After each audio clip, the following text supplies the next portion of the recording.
And what was it like when this came through? I was holding my dog. I was sitting on the stool holding my dog. This was the game plan all through the years, to go in that little bathroom. And the electric never went off because the electric went off in the bathroom about the same time I felt the stool come up out of the floor. And I rolled around a little bit, and when it stopped, I was right there. That presto cooker is what I saw. You were lying there in the rubble. And I never lost consciousness, and I hollered for my little dog, and he didn't answer or didn't come, so I know he's in here somewhere. But it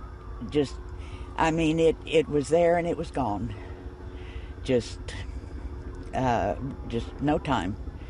And then it was light, and I thought, well, I'm okay. And I had some stuff on top of me, and I started wiggling. Are you able to comprehend yet what happened here? I know exactly what happened here. Exactly. And what do you think of all this? This is your neighborhood. I can't imagine. This is life in the big city. The dog. The dog. Hi, puppy. The dog. Oh, Belzy.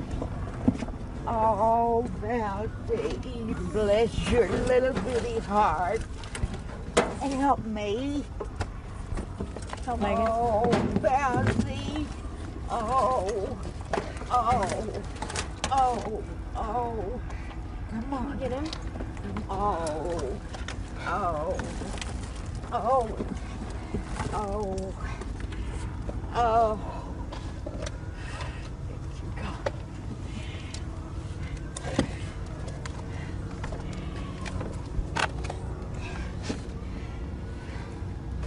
Well, I thought God just answered one prayer to let me be okay. He answered both of them. Because this was my second prayer. Poor little thing.